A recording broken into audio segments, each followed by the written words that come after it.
देखिए, मैं इसके पिछले वाले वीडियो में मैंने आपको 3 अंकों का होमवर्क दिया था, तो शायद आप लोग हो सकता ना कर पाए हों, तो मैं आपको बताता हूँ। ये 3 संख्याएं हैं 12, 15, 21, तो उसका एचसीएफ और एलसीएम कैसे निकाला जाए। 12 के गुणनखंड कर दिए, डायरेक्ट मैंने लिख दिया, कर लोगे तुम लोग। 2 दूनी 4 3 12। 15 के गुणनखंड 3 गुणे 5। 21 के गुणनखंड 3 गुणे 7।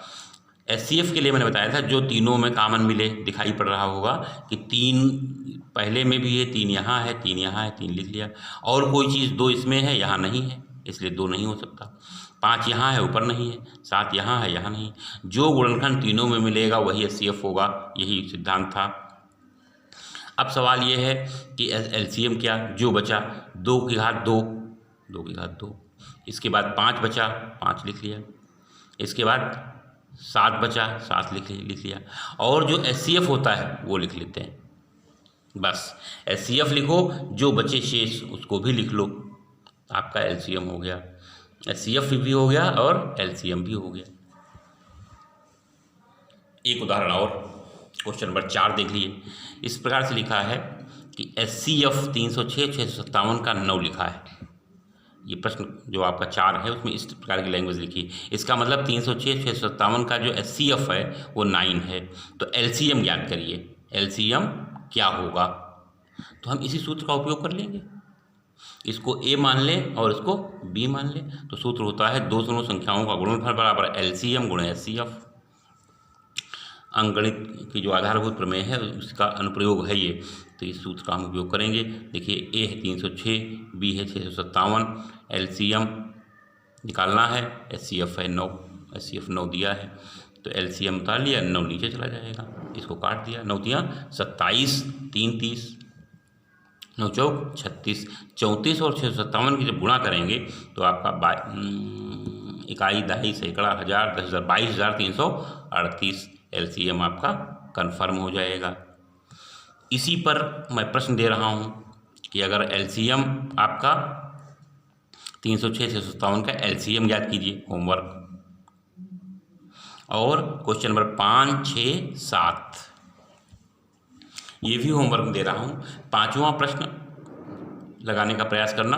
5वां प्रश्न थोड़ा सा अलग है, इसको भी मैं बताया देता हूँ। 5वां प्रश्न क्या है?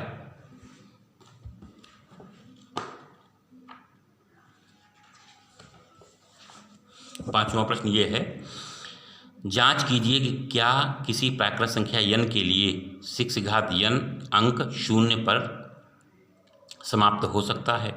माने n की कोई वैल्यू ली जाए, 1 2 3 4 5 6, तो क्या कभी हल करने पर उसका इकाई में 0 आएगा? ये प्रश्न है। तो अब देखिए, इसको प्रश्न को ऐसे हल कर लें। यदि n प्राकृतिक संख्या है तो किताब में दिया है, इसमें ये सिस्टम लगाइए कि अगर 6 की घात n की इकाई में 0 होगा तो यह संख्या 5 से आवश्यक रूप से विभाजित होगी। बस इस यही बेस लेंगे, तो 5 से विभाजित होगी तो 0 होगा।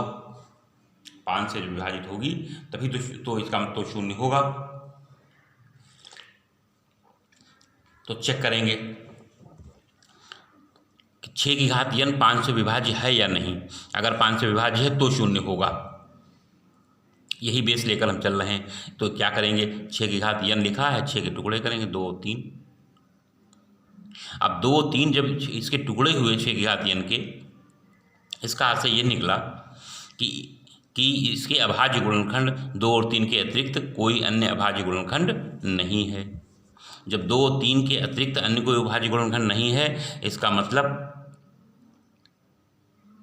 6 की घात n का कोई भी गुणनखंड 5 नहीं हो सकता, अतः ये 5 से विभाजित नहीं होगा। और इसका अर्थ ये निकला कि 6 की घात n अंक 0 पर समाप्त नहीं हो सकता है। ये क्वेश्चन नंबर 5 मैंने आपको दिए। अब 6 और 7 यह प्रश्न आपको स्वयं हल करने हैं।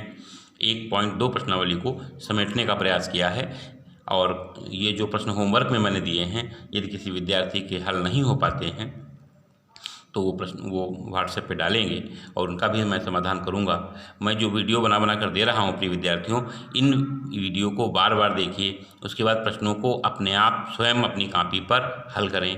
कॉपी नहीं है, कक्षा 9th की कॉपी में ही डाल दीजिए दशम और उनको हल करिए। एक एक प्रश्न को बताने का प्रयास करते हैं, उसी टाइप का अगर दूसरा कोई प्रश्न है उसी को छोड़ते हैं। प्रिय विद्यार्थियों, पूरे मनोयोग के साथ इन प्रश्नों को हल करें। एक बार मैं फिर बता देता हूँ कि सभी विद्यार्थी इस वीडियो को बार बार देखें, समझ में आ जाए तब प्रश्न लिखें। अगर समझ में नहीं आता है तो आप हमको बताएं, तो मैं उस प्रश्न को आपको हल करके भी बताऊंगा। सभी विद्यार्थियों को नमस्कार और बहुत बहुत बधाई।